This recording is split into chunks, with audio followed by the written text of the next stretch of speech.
Okay. It's Brother EB, Success After Lockdown. You know, we on live. We on live today.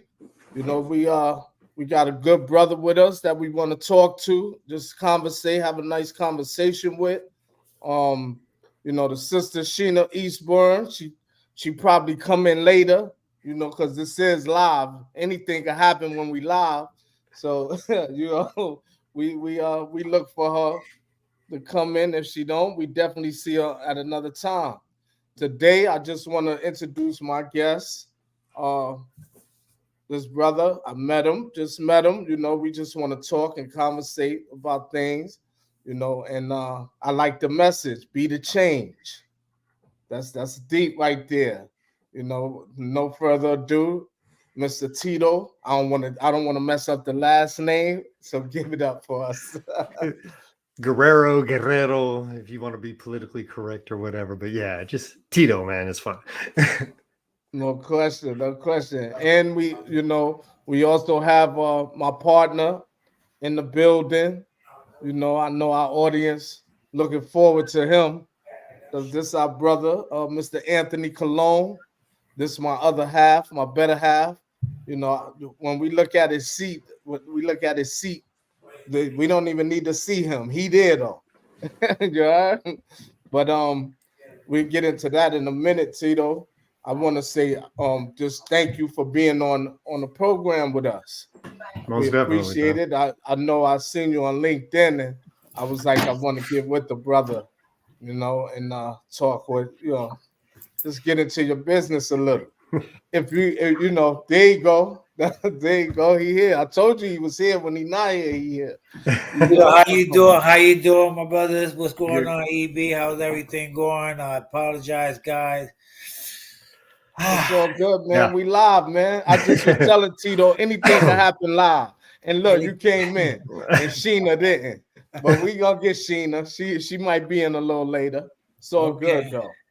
All right, you caught me at a good time. I just dropped my daughter off to her school dance Nice. and Yeah. dealing with a lot of anxiety right now. And she's growing up, 12 years old, No growing question. up. Whew. Ooh, that's serious too. Yeah, When they yeah. grow up. I was Mm. like, she had me chauffeur her. She sat in the back seat. So I was like, you want me to open up the door and let you out? She's like, no, no. I can get out And how myself. old is she? 12. Mm. Mine just Uh-huh. turned 8, so I feel Yeah. you. And mine's Yeah. is 12 now.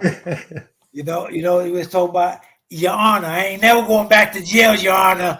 And then I look at her and I'm like, well, hold on. Let me Let me not say never. No, Right. stop that. yeah. Either that or please, my God, 911, if I ever call you, be in my favor. Mm-hmm. No question. So if we could That's start like my with the brother Tito, just if you could just give us a little background of yourself, where you come from, where you grew up at, like how'd you grow up? Did you have, one parent home, two parent? How was that? Just your life, Yeah. Tito's life. Yeah, man. To try to make a real long story real short, I mean, I didn't have no reason to ever find myself on the wrong side of the tracks. My parents are still together 50 plus years. oh, nice. Yeah, right. Wow. Nice. I My need to dad, talk to them. right. My dad immigrated from Peru, from South America, so I'm a first generation, American. He did the literally the American dream, very successful, started a business, was working, 3, 5 jobs, trying to make ends meet, when we were first born, my sister and myself, and like gave us everything we needed. We wanted nothing. We learned, that if we wanted anything, we had to work for it. Like literally everything that you think you need or you need to provide to your children so that they have everything they need to be successful. I had it, right. I was really a nerd growing up, and eventually I started hanging around some people, and I found out that like when you don't do what is expected, that's when you get attention, right? Because the attention I was getting, like to me, it was like, oh, you got another A, great job. you know. And so I was like, okay, well, maybe if I start like sliding off a little bit, I'll get a little bit more attention, which I did, which wasn't the right attention, but it was attention. And then as soon as I turned 16, I just started working. I was working for my dad in his automotive machine shop. When I turned 16, I could legally work for someone else. My dad put me to work when I was 8 years old, clocking in and out with all the grown-ups. So when Yeah. I learned at a young age, like how to do things, I did. And then I was really good at work. So I would always bounce around doing all these jobs. I ended up, you know, really hanging around with some other people that were grown too young, right? But they were also trying to do things much faster, you know, whether it was stealing cars or breaking into houses or selling dope or whatever, right? Still, I was a square, right? But I was hanging around these guys, and it Yeah. wasn't way later in prison when I was in the POP program, which is a prisoner outreach, the very mellowed down version of the Scared Straight program, you know, because you can't put hands on kids or anything like back in the day, right? But it was like this guy started off every session with, you know, show me your friends and I'll tell you who you are, and they'll greet me, right? And that hit me so hard that first time because I was like, damn, if I look back at all my quote unquote friends, like it didn't matter what I thought I was doing, like that's who I was because that's who I hung around, right? So Mhm. it was really big for me later on, but I wish I had known that way back then because I was hanging around people and I was always like, y'all the ones that are gonna go to jail and all this other, like it ain't gonna be me. But slowly that started bleeding into my life, and it wasn't until I was 19 I hurt my back working at UPS, you know, shoveling boxes around, and I couldn't pay my rent and I couldn't see myself going back to my parents. I was like, no, I'm off on my own. I'm doing my own thing. I'm independent. Hit up my boy like, hey man, I need some money. And he's like, I got something for you to do. And started with coke, and I was like, that was too scary because people call you like every 5 seconds they need more, and I'm like, that's scary.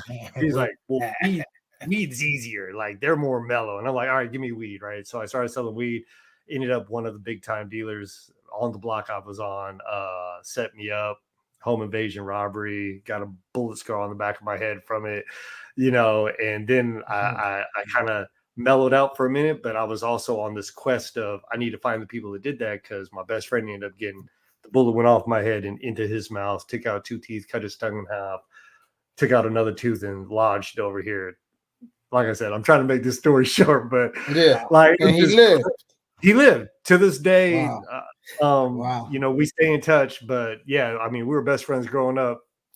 We're still friends, not best, but you It's, know, we're still it's to friends. say you're like blood brothers now. Yeah, literally, Yeah, right? literally. And then I just was in and out the game, you know, everything from buying and selling guns to selling dope on and off. I was always working though and going to school, and I just leaned too heavily on that negative side. And eventually, right when I was actually quote unquote trying to get myself a little bit together, drinking, handling guns, a roommate that I had that was selling out of the house, and I told him he couldn't. I was kicking him out that day, and he had his stuff packed. He was leaving, but I had my boy over. He was partying with some friends. We were drinking. I was paranoid because he had a shootout in the house on this deal gone bad. And so I had my gun on me, and I was trying to tell everyone they need to go inside. I was tripping, drinking and everything. And I pulled my gun out and I was going to put it up, and it goes off, shoot my best friend in the head, kill him. And that was Wow. 27 years ago. Yeah. And Wow. And where'd you grow up at? Berkeley, California. So Bay Area. Yeah. Born in Oakland, raised in Berkeley. Yeah. And now I'm out here in Chicago. And like I said, that's a very short version of a very long story. But yeah, and then I went to jail. They were telling me, you know, hey, everything is gonna be, you know, we know it was an accident. And then it was like literally a couple hours later, why'd you kill him? You were jealous, you were this. And I was like, wait, what? What happened? What happened to like it's gonna be okay? And like Yeah. and it was just a total flip. And 2 years later, I finally got to trial and got convicted of second-degree murder, got sentenced to 15 to life. Couple years into my sentence in prison, that got overturned, And I went back and forth with the DA, and I ended up taking a plea agreement for involuntary manslaughter with a gun enhancement for 14 years, did 12, and I've been out. Just a couple of weeks ago was 15 years I've been out. So Nice. yeah, Congratulations thank you, on your thank you, release. thank you. Congratulations. Impressive. So yeah, Oh, here I I am. got a couple. I got a Yeah, please. yeah. That's serious. You know, was this like the first time you ever did time? The And only time I ever did anything was like I spent the night in jail like right at 21 or whatever, drinking, and they let me out. And then I spent 3 days um for a GTA, which wasn't, it was a whatever. My friend rented a car and then he didn't make the payments, so they reported it stolen. I happened to be driving when they reported it stolen. So they swore up and down, like, you stole the car. And I'm like, dude, I got the keys and I got the rental information. Like, why don't you just check? They held me in jail for 3 days and then kicked me loose because they had to. So so if I could, could you give me your mental capacity when you received all that time? Like I how was that feeling I for you? I will tell you, when I first went in, just being charged with murder, it was that was the most stressful time. And ironically, that first day I went to court, when they give you your charges, there were only 4 people in that courtroom, 2 of which were mom and dad. One was an ex-girlfriend that I hadn't seen in forever. I don't even know how she knew I was going to be there. And then ironically, the last person was a guy I told you that hooked me up with the coke when I first started down the path. He was there. He had went to San Quentin for an attempted murder that they dropped down. So he had been in and out the pen too, but he was there. And I was like, out of the 4 people, the 2 I would have thought were there. Everyone else, I was like, wow. But yeah, going in that first probably few months, like I just wanted to die. I was like, 1, I took my best friend's life. 2, I'm facing, never going home.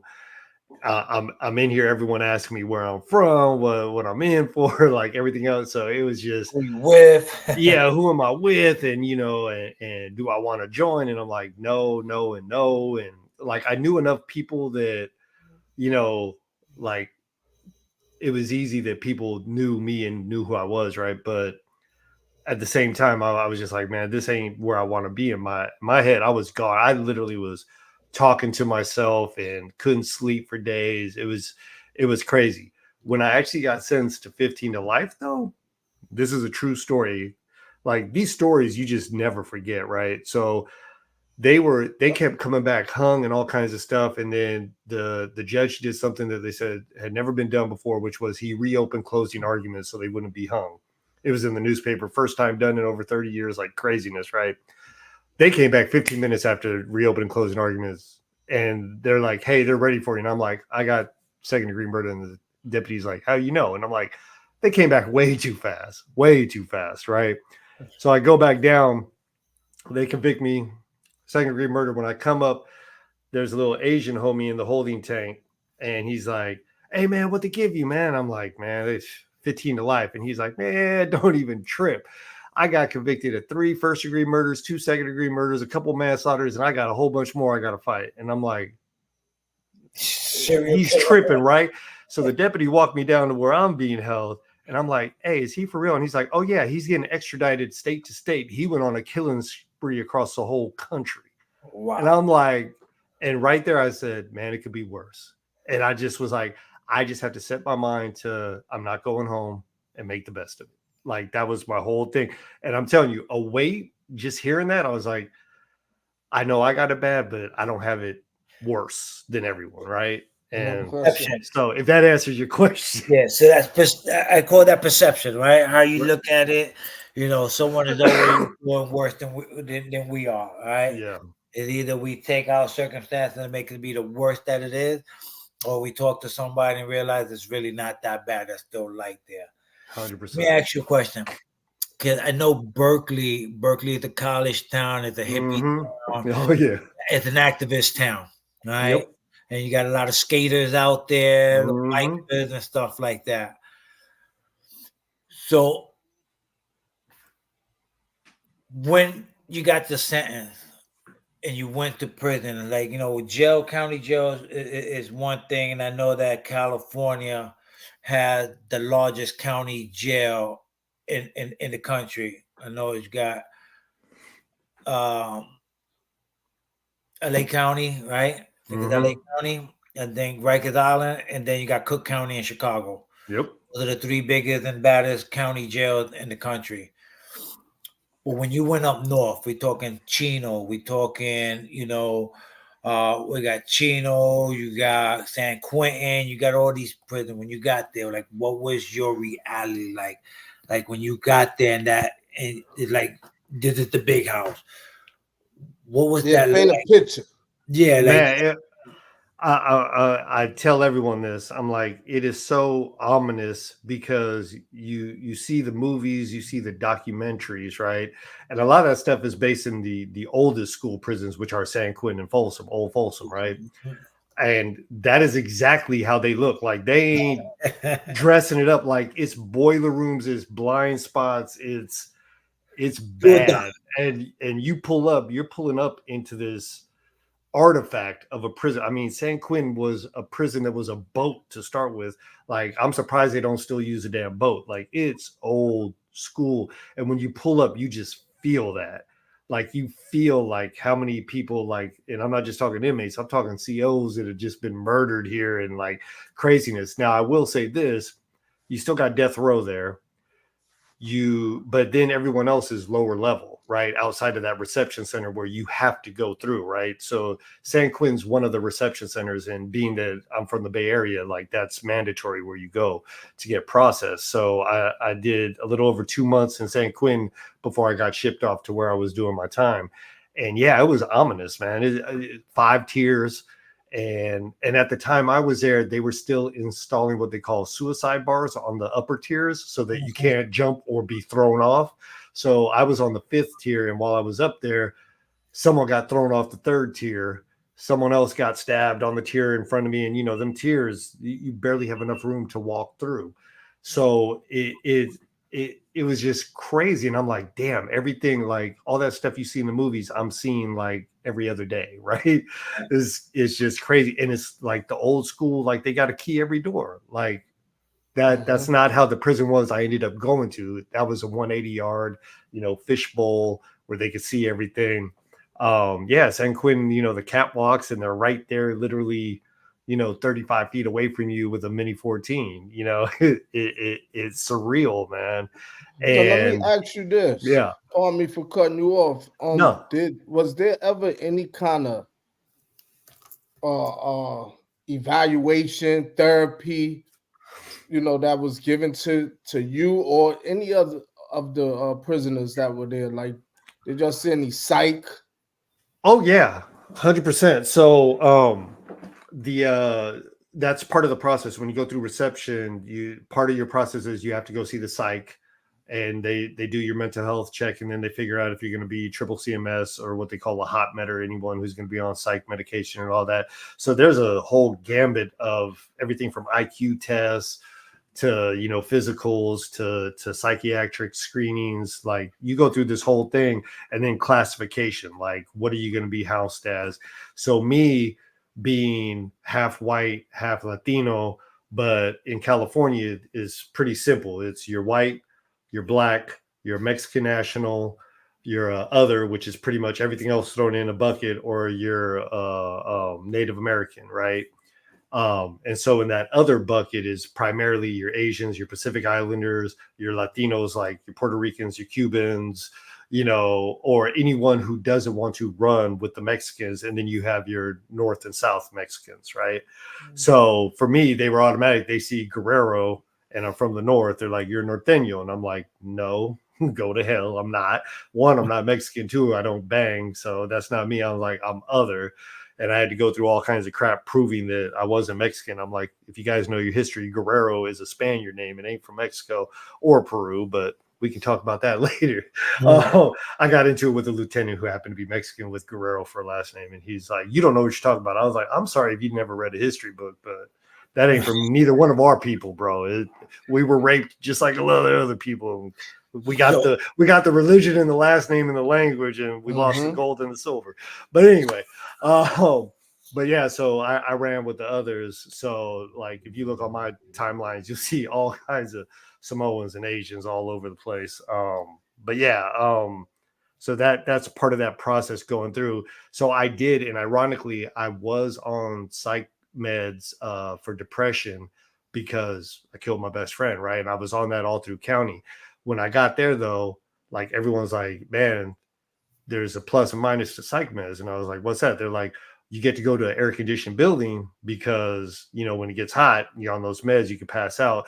But it also means you can't be on the yard if it goes over 90 degrees. And most of the pins are up north or down south. You're going to be in 90-degree weather. And I was like, man, I ain't seen no kind of yard in 2 years. I've been in county. So I went in there. I was like, I am perfectly fine. I don't have any problems. I can sleep like a baby. Like I lied my way right out the meds. And yeah, when I hit the yard, I didn't have to wear no vest, no nothing saying that I got any special needs. I was like, nope. so how when you take a person, right? Like we all been through the system and stuff, right? You take a person that's living in the free world, living whatever we doing, getting money, acting a fool. Like we're all a certain person when we're in society, right? Now you have to deal to your new reality, and being in the belly of the beast and being among real killers, serial killers, murderers, rapists, gangbangers, people that like they just have no regard for human life, right? Yeah. The two-part question is, one, like, what is the wildest thing that you've seen in there, right? That you was like, oh shit. And then, like, when did you start to say, you know what, I don't want to be that guy that come in here with 15 years and end up doing 30 or 40, right? So did you decide to go re-entry in the beginning, or did you wait till you was transitioning out to say, I'm gonna make a change with my life? Hey, great question, right? So I'm gonna kind of think about the craziest thing I ever seen. As far as when I made a change, I had a celly who told me, man, there's two numbers you're gonna remember, and I was like, what's that? And he was a lifer too. He was like 5 years and 7 years, and I said, all right, what's 5 and 7? He goes, 5 years, you're gonna feel like you just showed up. Everything's gonna be brand new. You can be stressed out, all this stuff. I was like, okay, because I was at like 4 years at the time. I'm like, all right, so I got a year before that hits, right? I was like, what's 7? He goes, at 7, you're going to make a decision what you want to do. Like if you want to listen to everyone on the yard and just keep doing what they doing, if you want to be anti-social, if you want to be anti the man, blah blah blah, or you're gonna jump into like trying to better yourself. You're gonna make a choice, and that's probably what you're gonna do until you go home or die, right? And I was like, man, and this dude, he's like a few years younger than me, right? I'm like, what the hell, right? So I'm like, whatever. I ain't gonna lie. 5 years was basically when I got my sentence overturned, and it felt brand new. I was stressed out. I was like, oh man, even though I got a release date, who knows if I'll live that long, right? Like, what's gonna happen? So he was spot on with that. 7 years, ironically, was spot on too. I ended up going to the hole in 2004 for a cell phone, and back then it wasn't like today where fools are in there doing TikTok and everything else. Like it was escape paraphernalia back then. You went to the hole, and it was a big deal, right? So I was in the hole, and I had a lot of time to think about like what I was doing because I was drinking. I mean, we had our building locked down. Like the guards let us do whatever the hell we wanted. I mean, I jokingly say it was almost like the movie Goodfellas. Like we were in there smoking cigars, and they would be like, sergeant's coming. We put everything out, hide our drink, and like we had it good, but we also ran the building for them. They didn't have to do no incident reports. And when I went to the hole for that phone, I was just like, damn, I had it. I had DVD players, Game Boys, like I had all this stuff back in the day, right? I was as comfortable as you could possibly be. And so when I got out, I actually was in there long enough that my points dropped down. I went to dorm living. And so that was a whole nother level of stress, but it made me really evaluate and say like, damn. And that was right around 7 years. Right. So like, I was like, man, I got to really start thinking about things. And so I just totally doubled down on, I need to get a regular job. So I got a prison industry authority job working in the optical lab, got certified as an optician, contact lens examiner, all this stuff.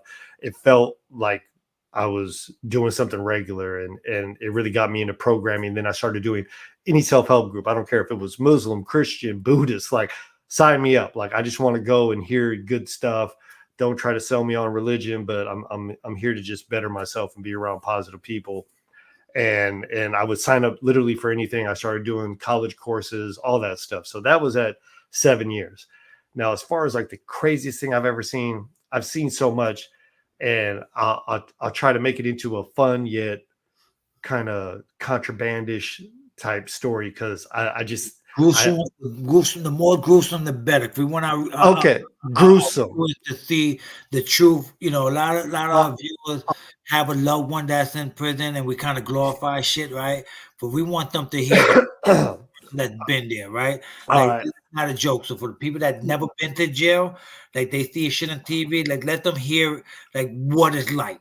Uh, uh, I'll do two. I'll do one real quick, which I thought is something that it's one of those things that, like, if you had the opportunity, I probably would have caught some more time. That's how pissed off I was when I saw this. So I was working in the kitchen, and they had this big old gate between us and the medical side. And so a lot of times, you know, if guys got hit on the yard or something, you know, they stage them there and you could kind of see them and, hey, you need me to tell someone something, whatever, right? But this particular day, yard goes down.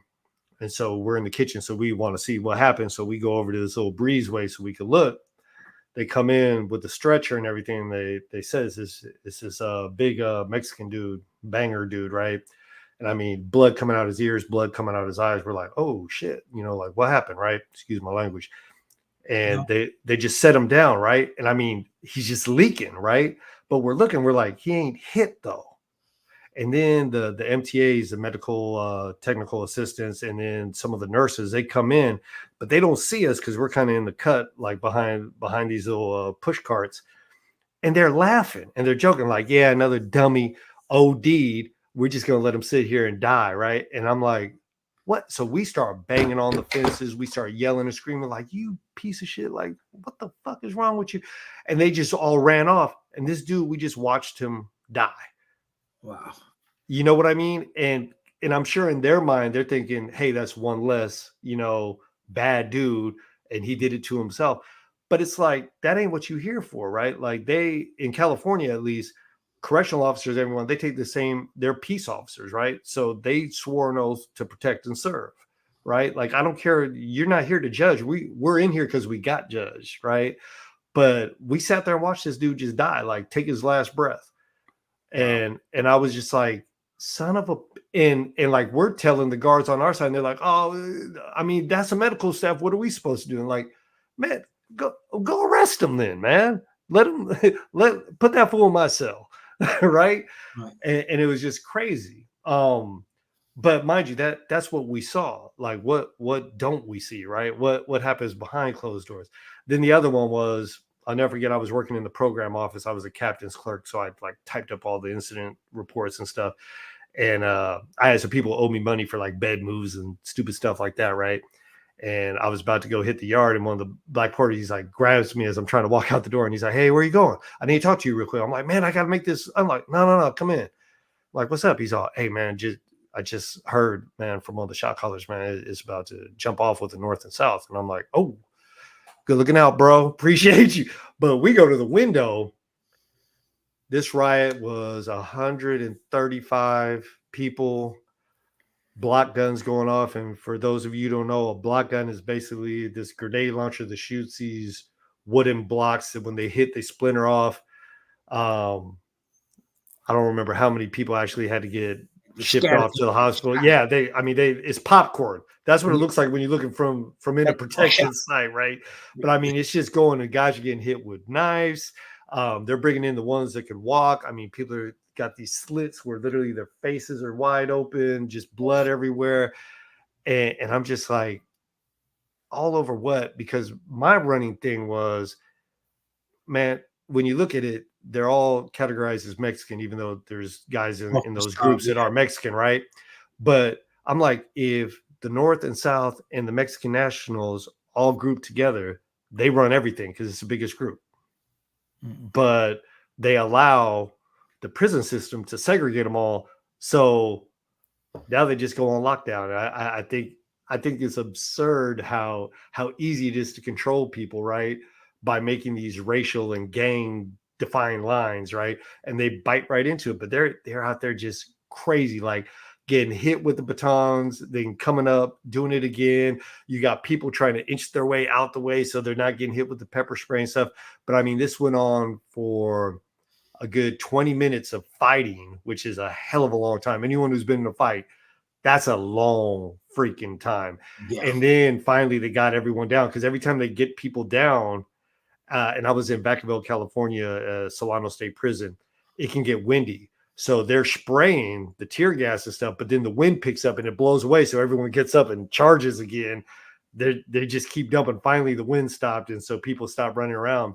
And this was before. Now they put it's a dye in the pepper spray. So when they spray you, they can tell if you like inched away, like you're marked. Back then, there wasn't any dye in it. So there were a lot of people that got away because they got to move away, and they, for all intents and purposes, they weren't part of the whole get down. But yeah, I'm talking like 135 people. They had to fill the chow halls. It wasn't until like 4 a.m. that they finally got everything cleared up. But I mean, nobody died in that one, but there were some people that literally, yeah, like didn't lost a finger, like had significant scars and everything, and were sent to the ICU. And it's a trip because you're literally watching it behind this like bulletproof window. And it's like watching something in a movie, but it's right there. It's in real life, and it's people that you know that you live right next to, right? And the crazy thing is that was north and south.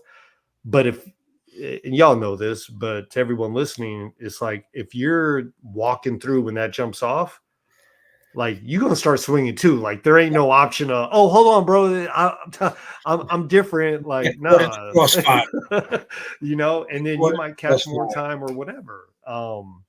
And I knock on wood, like I'm still in there, but I was very fortunate. I never got caught up in any of that stuff.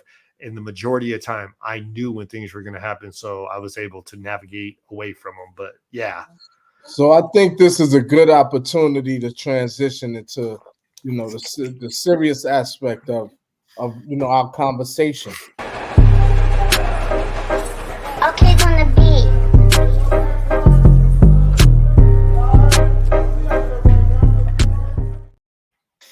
Yes. So our favorite this is subject. our live stream yard, cell therapy session, when we do get a little deeper into mental health and those that's incarcerated as well as formerly incarcerated.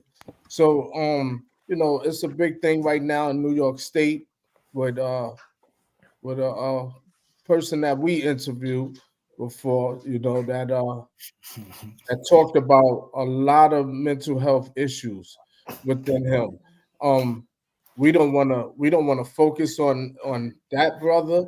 We want to focus on the mental health aspect of it, and how it affects one's psyche and ability during incarceration and after. Because I listened to you, and you was in there for a friend, a best friend that you know what I mean, that you took that the trauma that you had to been going through and probably still go through, to this day is what I want to focus on, and see how something how can we help those that's still incarcerated, because I see a lot of us that's incarcerated, we had the trauma, we had the mental health issues prior to coming Yeah.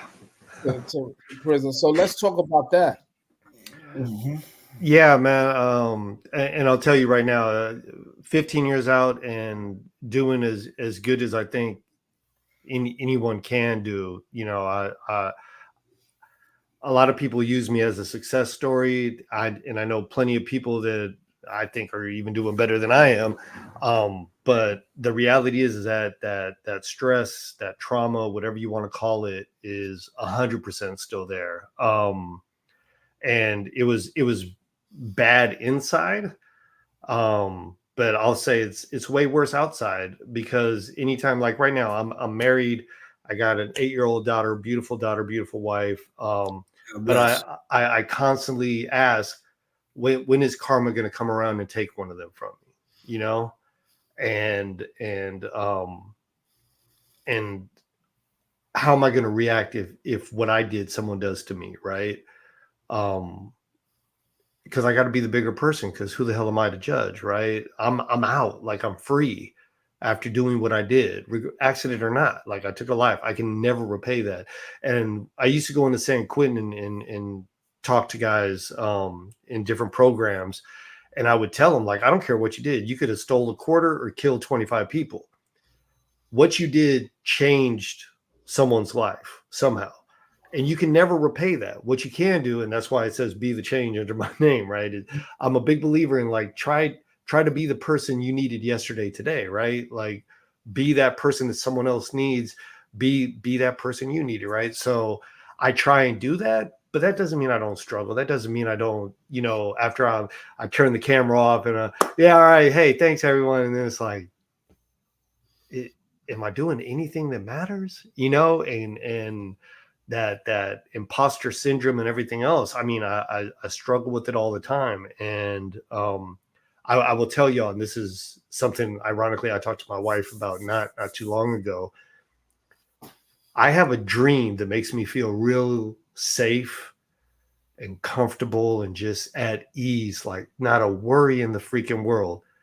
But my dream would be most other people's nightmares, because I'm in prison and I know who I am in there, and I know that I matter and that I add value and that I'm something, right? And in prison, like, I had the gift of gab, so I got anything and everything I wanted, right? I could hustle. I knew how to navigate the system. Things were so set and controlled. I knew how to play that game. Out here, it's an audible every day. You never know what's going to happen in traffic, what's going to happen here, like what a boss is going to say, what a friend's going to say. And then, man, if I react a certain way, are they going to bring up my past and say, oh, look, he's getting aggressive. You know what he was in prison for, and I think that's like something that's so hard. And so what I try to do is, like, reach out to brothers like y'all and everything, because I've always felt like we are our best network. But it's hard to get that explained to other people. And it's like, I told my wife, I said, man, you want to try to get me more? Go hang out with the other girlfriends and wives. Like, cause they've been through it too. Like, they get it too. Right. But yeah, man, I feel a lot of times like I don't deserve my freedom. I feel a lot of times I don't deserve my wife or my daughter. Right.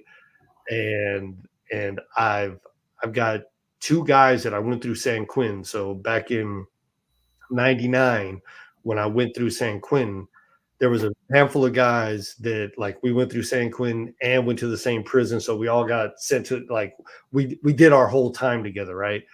Two of those guys, both of them hung themselves after paroling, after doing the 9-10 year stint, right? And both of them, hand to God, both of them, when they got out, I interacted with them and they both expressed, like, I'm struggling, I'm going through stuff, I'm dealing with this and that. And I was like, both of them at the time, I had a house, I had a 3-bedroom house, and it was just me. And I'm like, come live with me for free. I'll get you a job. Don't worry. Like I know what you're talking about. I'm in a good place. Let me help you. Both of them turned it down. Literally, both of them, same exact story. Not a month or two later, I'm getting a call. Hey, Vince hung himself. Dave hung himself. And I'm like, why didn't I do more? Right. Right. And I know, like, what else could I have done? Right. But I'm like, outside of, like, kidnapping them. But I'm like, that hits me, because I'm like, what the hell were they going through that I hadn't gone through too? Like, why couldn't I get that through to them? That, like, I'm here for you. You know what I mean? Yeah. Like, I'm gonna get all emotional about it, but it's like, But it's rough to do all that time, and then, like, and to me, that's gangster, man. Hanging yourself, like, we ain't talking no easy way out. Like, that's yeah. I think, when we talk about the mental health, why we talk about it so much is because I believe until COVID hit, and I hate to say this, but in the fact is true, it's COVID. Thank God for COVID, and I'm gonna say this because we can now have dialogue about mental health. agreed. Before, when we grew up, that it was almost ironic to say someone was crazy and meant that in a good way. Yo, such and such is crazy. That means don't mess with him. He puts in work. He do what he got to do. Now, crazy looks a little different, right? Mental health looks a lot different. I own 5 companies and 14 residential homes for mental health out here in Nice. Florida. And I got residents with schizophrenia, schizoaffective, psychosis, depression, borderline personality. I mean, I got them all. All right, and they thriving.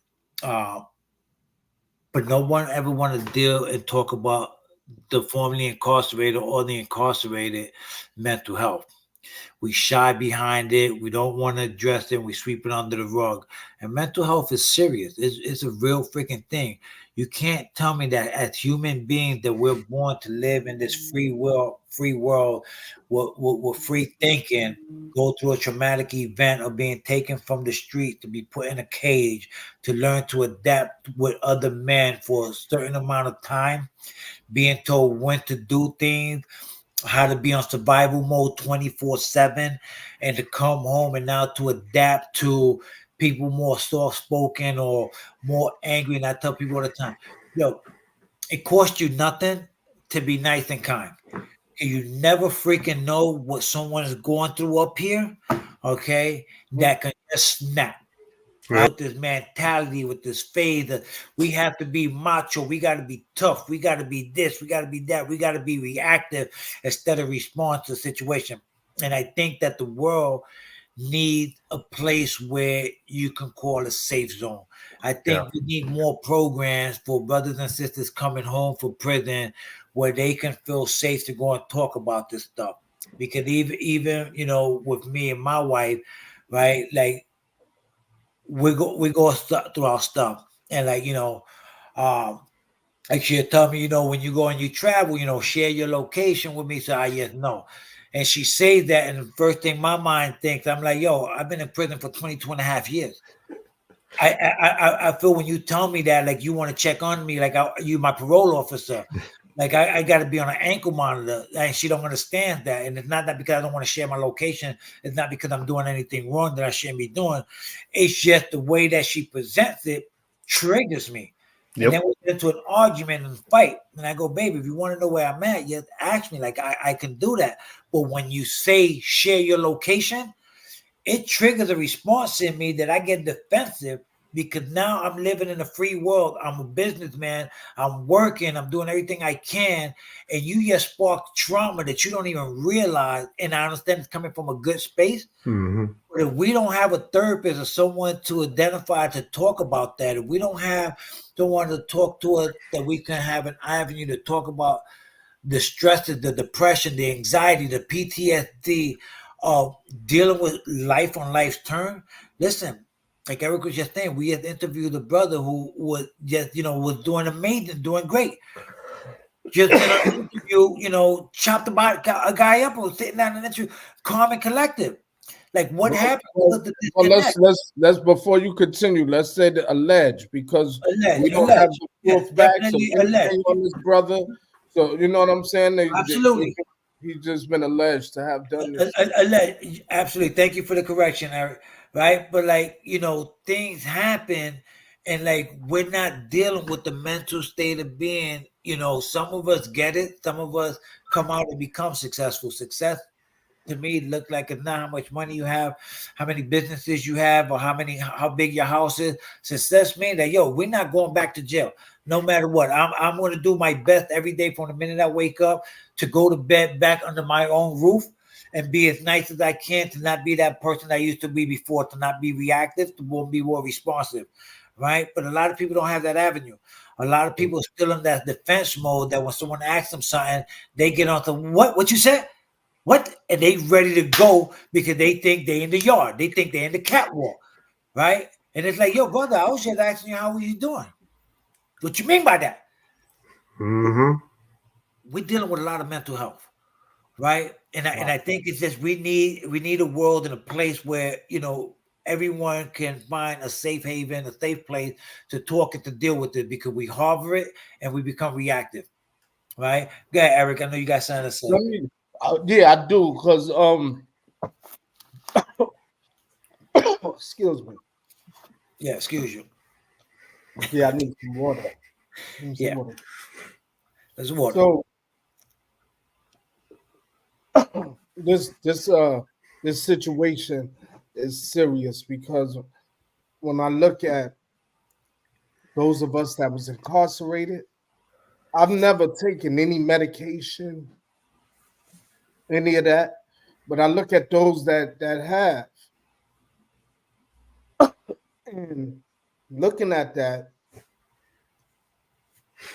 I think it may be safe to say that a person that was on psych meds and was taking medications during incarcerated, coming home and they probably don't anymore, or even if they do, or even if they still do, they more susceptible to need and therapy.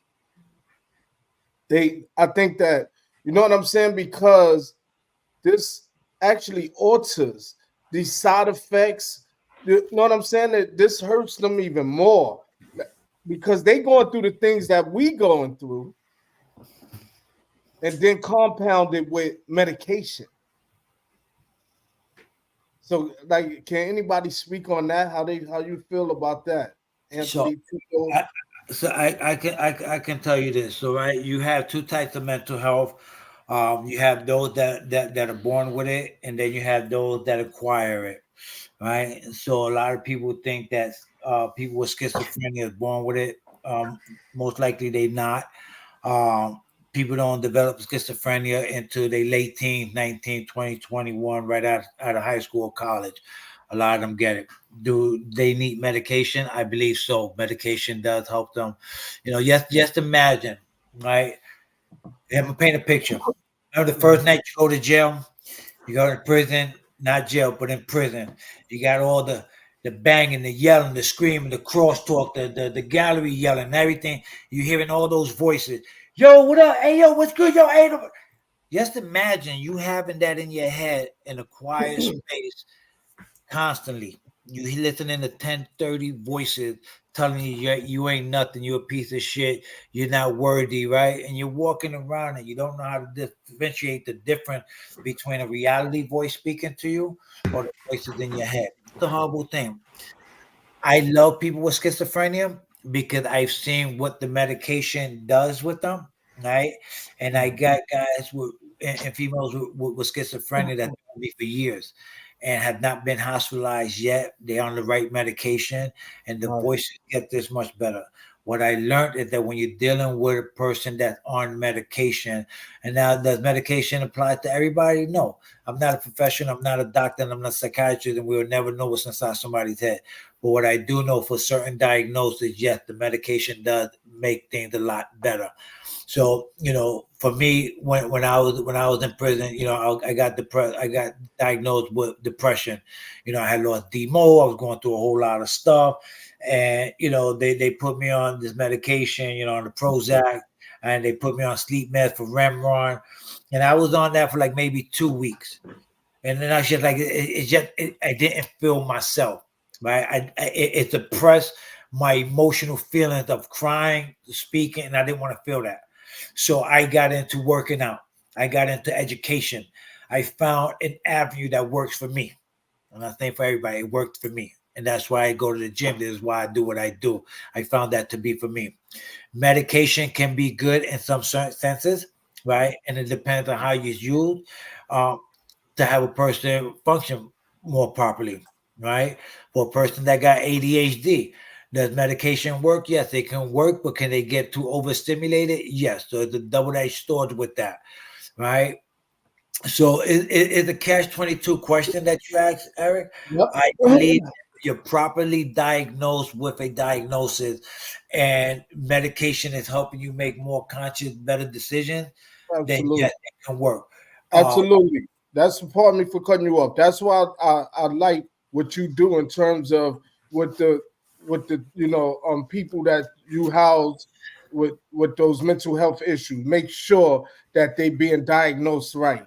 And you go far and beyond for that. And that's the great thing, and that's the success, and why I think they, they don't have an episode. They're not going, back to the hospital because you make sure they diagnose. So, Tito, could you speak on that as well? Yeah. Ye- So go ahead, Tito.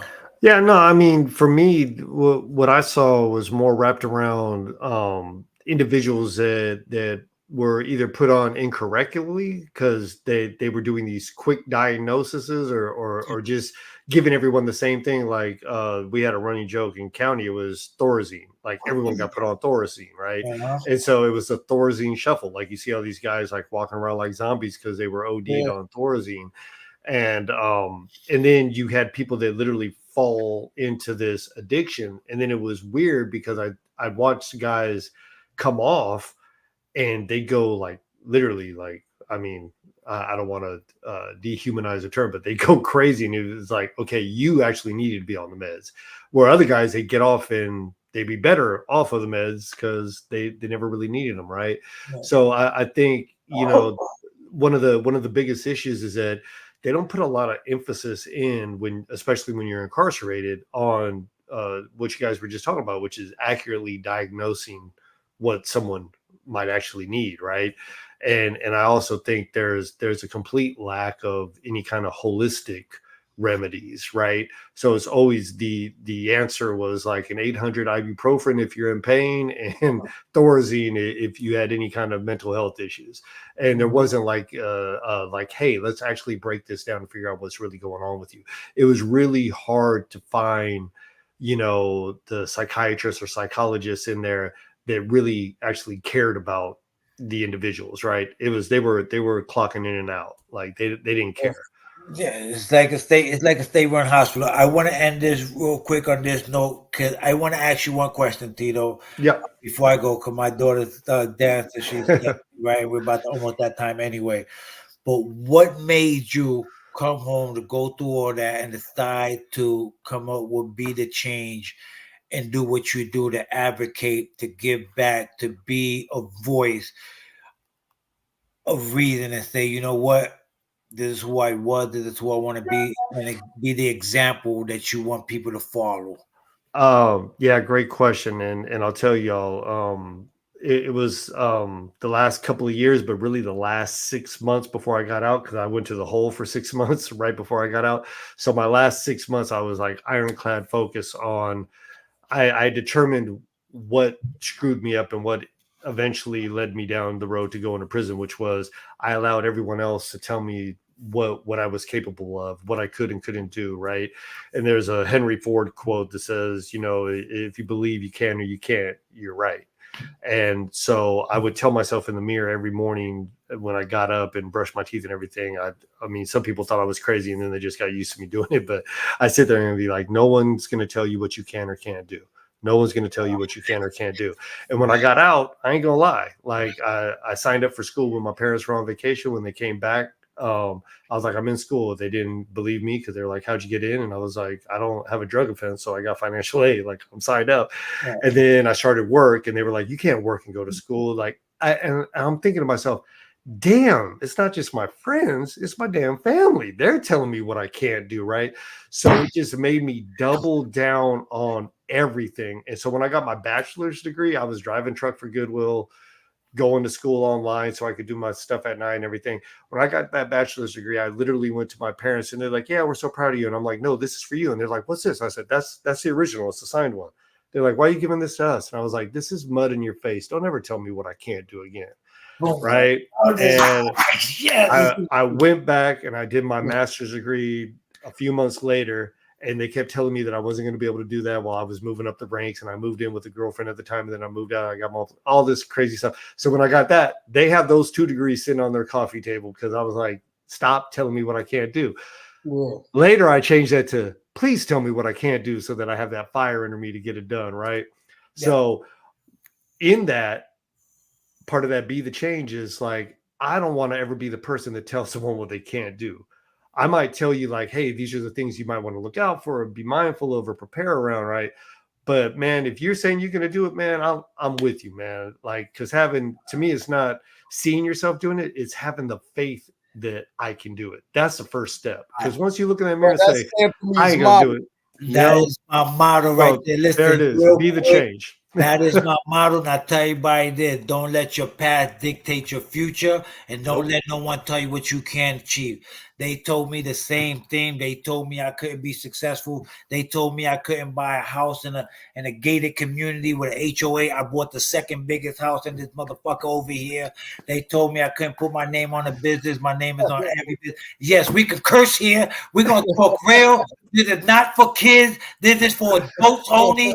Right? This is the truth. Okay, like I get so angry and passionate when I'm talking to formerly incarcerated men and women, and they tell me, "Oh, I can't do this. I can't." I go, "Shut up! You can." Yep. Stop putting stipulation on yourself. Stop giving yourself a reason to fucking fail. Yes, sir. If they tell you can't, show them that you can. Believe in yourself. Because there's nothing I tell myself, there's nothing you can't tell me I can't do. If I put my heart to it and my mind to it, the same way I ran the streets and everything else I did, I'm going to achieve it because I can believe it. But people put a freaking bar this low to say yes, so I can fail and say, I couldn't do it, so you can make an excuse to go back to do what you're comfortable doing. And the only way to fucking succeed, be successful, is to get comfortable and being uncomfortable. When you get that feeling and you're saying to yourself, man, oh shit, what the, then you're fucking succeeding. That's when you're succeeding. Tito, right now that you hit the nail on the head. I'm going EB. I'm gone. I gotta go pick up my daughter because I gotta be a productive father. I gotta be a responsible father. Okay, and I gotta go. Yo, much love, much success, Tito. We're gonna link up again, man. Keep doing what you're doing, my brother. Thank you for being on Success After Lockdown. You are a success, and I believe that whatever you put your mind to do, continue to be that change, man. We need more those in this world. Thank you, brother. No question. That's Eric, right. my love. I gotta go, brothers. All right. We see you. We get ready to head up. We get ready to head up out of here. Me and Tito. I just want Tito to go through, a few things with our audience, our family, our followers. Could you please just talk about how we could reach you, what you're doing, what your future look like, and what you got going on. Yeah, I'm easing my way back into, platforms like this. So I do have a platform, the 15 to Life. I got a podcast that I haven't put anything out in over a year. I'm about to release a new episode of that. So check that out on Apple, wherever you're at. 15 to Life. You'll see my crazy mug on my prison ID. No question. That ID, yeah. Back up, but yeah. I'll have you on there, brother. Like I'll have both of y'all on there. But that hit me up on LinkedIn, please. I put out content every day, whether it's a meme or it's a video. I just try to motivate, inspire people that you can do whatever you want. It's just a matter of having faith in yourself and stay positive, pay things forward. Be the change. You got a website anywhere where they can get in touch with you? I do. I will tell you that website is just dormant, dead. I have the 15 to Life website. I do have Tito Guerrero that I will be putting out live soon. I do have Tito Guerrero on YouTube. You can go look me up there. I put videos out there as well. A lot of shorts are out there as well. Instagram 15 to Life. I'm on there. Facebook 15 to Life. You can follow all those different links. Nice. Once again, I do it out of love. Every once in a while when I get a comment or a follow or a subscriber, that's great, but it's more important to me to hear like that someone benefited from it. And just something he just said, and I didn't want to take up his time because I know how important our daughters are, right? But so I did start a business in my little path when for a brief moment, and it was a consulting business called Forward Consulting, and it was no excuses, only solutions. So nice. He kept saying no excuses, and I'm like, that was the premise of my whole consulting business. Like, no excuses, only solutions. Like we're about finding the solution to it. We don't want to sit here and bitch and complain about it. And I think That's our mode. That's our motive. that That's our that is a motive key to here. success, right? That's right. It's That's right. like it's easy to come up with the excuse. It's hard to sit down and figure out the solution. So I want to say y'all is doing great work. I applaud you. Anytime y'all want me to come on, I will. I need to be No doing this more question. myself. We need to get awareness out to everyone and understanding. And it's not about that, ex-cons or ex-felons. And I jokingly say I'll never be an ex-felon because until they're willing to take that whole stigma off of my back, I am a felon until I die, right? But it's not about giving us a pass for whatever we've done in the past, but it's about understanding we're human beings too, right? That's right. And let's stop judging each other and start learning how to live with one another, because we all out here and we stand to benefit from each other a lot more than otherwise. So That's right. And don't dictate. Don't put us in that box yeah, and make us our last felony. Don't define us as as our last felony 100%. because we definitely here to show you the growth and development, the Yep. process that we went through in life. So we share this platform with those that's formerly incarcerated because we want society to see that there are a lot of us Yeah, that's coming home, staying home, and never going back. 100%. And so this is why this platform was created. And here at Success After Lockdown, we dedicate in this whole week to mental health. Right. So anybody, Success After Lockdown at gmail.com, you want to come on, be a guest on. This whole week is being dedicated to success, to mental health under Success After Lockdown. And the reason primarily is because Monday, which I believe is the 18th. I believe it's the 18th. I could be Yes, it wrong. is. It is. But Monday the 18th, we will be in live. Live, we will be in Mr. Sheldon Johnson's full interview with Success After Lockdown. So, I think that that is going to be very informative, very important and necessary that so that we can get into the mind of a formerly incarcerated with mental health issues. Mm. Because a lot of times, when they come to people incarcerated, it's a criminal issue. Mhm. When they do something or alleged to have done something, but but if it ain't a person that's formerly incarcerated, then they term it as a mental health issue. You know what I mean? Oh yeah. Listen, it's a mental health issue for us. Well, and I think another thing for anyone out there listening is, and this comes down to like kind of the gender role. Like as men, we especially people that have been incarcerated before, we feel like we're weak if we say like, "Man, I got some issues. I'm working through some stuff," and you got to be okay with it. I ain't gonna lie. It has just been recently, and I've been with my wife. We about to be together 11 years now. It's just recently I started really letting her know like I go through stuff. That's No how long it question. took me to like open that clamshell up, right? So we got to become okay with saying, man, I deal with this, or this is why I like to have my back to the wall and sit in the back of the restaurant because I'm not comfortable having people move around me. It's like it's okay to say that, man. It's That's okay to right. express yourself. That goes for women too, right? But men, we have this you talk about that whole machismo and all this other stuff, right? Like we have this thing like we have to be tough, and Yeah. we got to be okay with being vulnerable sometimes too. No question. And we got to talk about it. We got We to got to talk talk about about it. it. Yes. So we came upon time, and I definitely appreciate you, Tito.